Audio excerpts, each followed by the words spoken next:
Okay, so this is the reflexology routine. It is 10 to 15 minutes per foot, and we're going to start with relaxing the foot by just jostling the foot itself back and forth, and you can go pretty fast. We'll do this for about a minute because we really want the tissue to start to loosen and warm and soften and gain some mobility.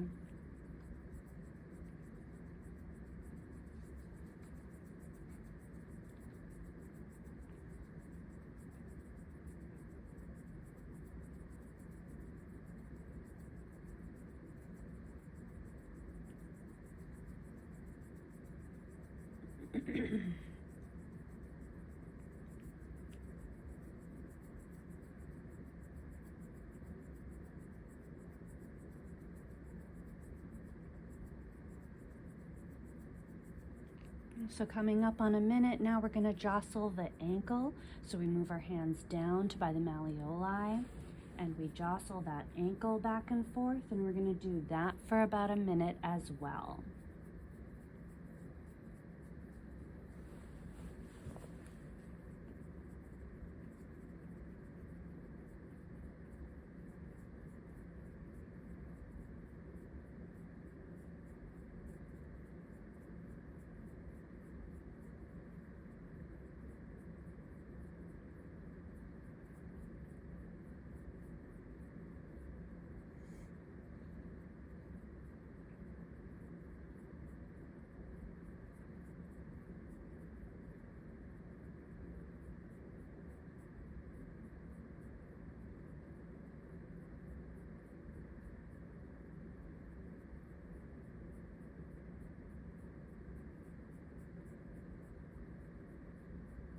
Okay, coming up on about a minute of that, now we're going to do the spinal twist. So one hand stabilizes by the ankle. The other hand you can do with or without the thumb, depending on how you're feeling, is just going to twist. So the hand by the ankle is not moving. It's just stabilizing the foot and ankle. And the hand that's moving along the arch of the foot, and again, I can do this without my thumb if my thumb is feeling compromised, is just twisting and mobilizing. I'm doing each of these warm-up techniques for about a minute.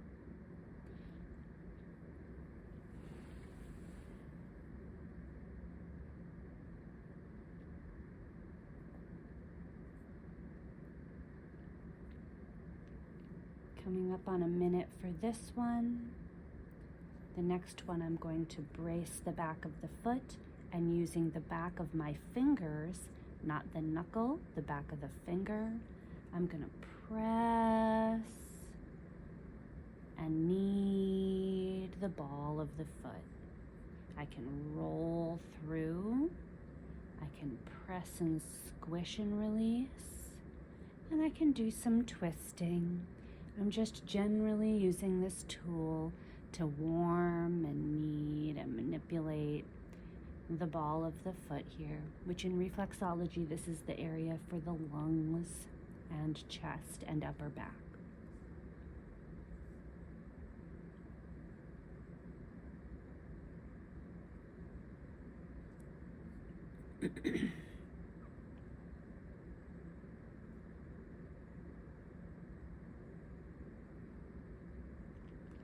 Coming up on a minute here, I'm now going to relax the toes, grasping each toe, pulling up and rotating around a couple of times in each direction.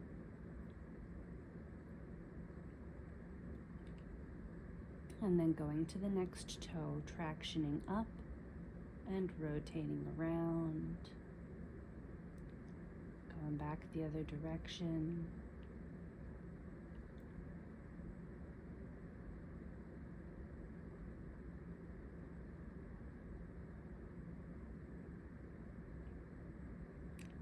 On the fourth toe.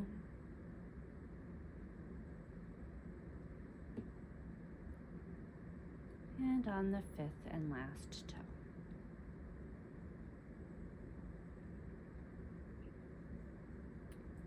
Our final warm-up technique is to grasp the foot.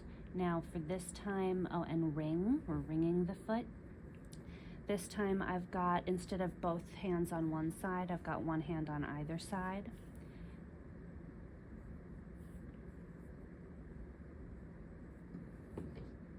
And wringing that foot, almost like you're wringing the water out of a towel.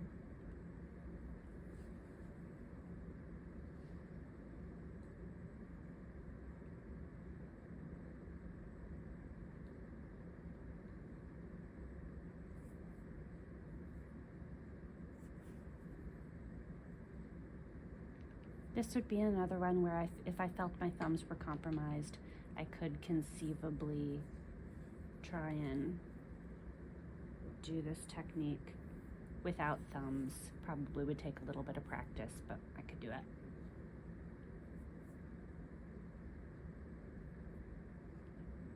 Okay, coming up on a minute of this. Now we're gonna move to our basic reflexology techniques. The first one is thumb walking. So I'm gonna start by the heel, and I'm gonna rise up and press in on the point of my thumb, and then straighten that thumb, which scooches it forward. And this is thumb walking up the foot, and I'm going towards the big toe first.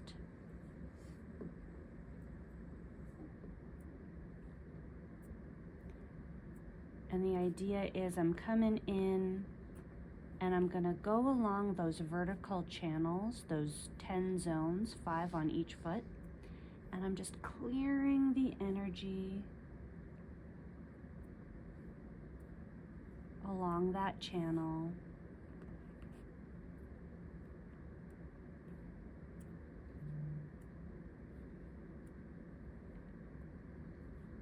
And as I straighten my thumb, that's what scooches it forward in this little caterpillar type motion. In the book, it did particularly say later on in the chapter that somebody with, or it was in one of those aside boxes, that if you have somebody who's got a lot of spinal pain or spinal problems, in addition to going up the channels themselves, for that particular client, you could even thumb walk up the medial side of the arch as though you were on the zone for the spine itself, from the side of the heel all the way up to the toe. That's not what we're doing here though in our basic routine. Next we're going to come to the dorsum of the foot. I don't know if you can see that from this angle. There we go. And you're going to do the same thing, but now I'm between the channels, between the metatarsals. I rise up on my finger and I straighten it to scooch forward. So now I'm finger walking up the dorsum. And then I'm going to come between the next two toes and finger walk.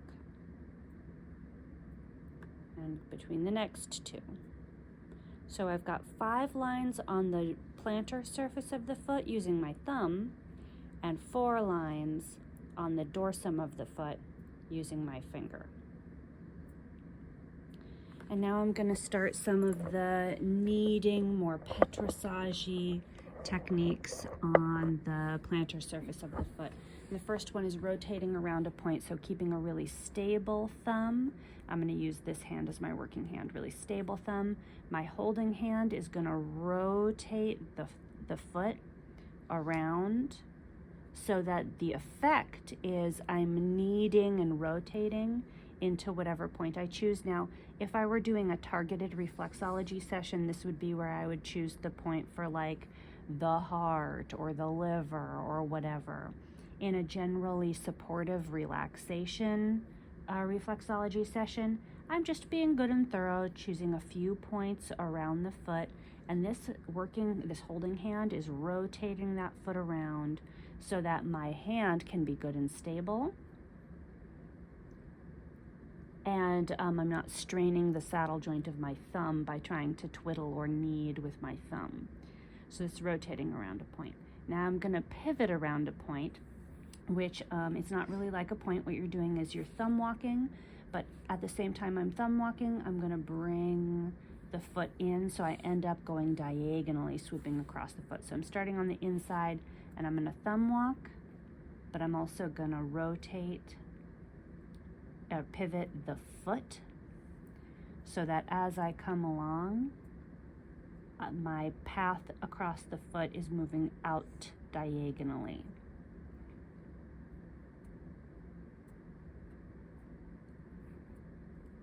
And I probably have space to do 3 or 4 lines of this technique.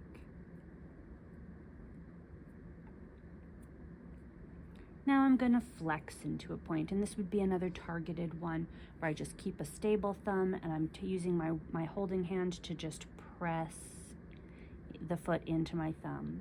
So all my thumb has to do is just stay in a stable alignment where my thumb bone is lined up with the metatarsal, which is lined up with my wrist. It just holds still, and my holding hand is what's pressing the foot into that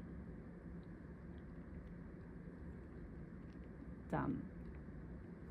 And again, I would press and hold for maybe no more than 15 to 20 seconds at the most, then release. And I might do that up to 3 times if I were doing a targeted session. If we're just doing our generally supportive relaxation upgrade, I'm just gonna do like a thorough once over of the bottom of the foot, remembering that this is just helping to clear the energy, any blockages or stagnation in the energy, so that everything can be more supported and nourished through the body. And that's this technique.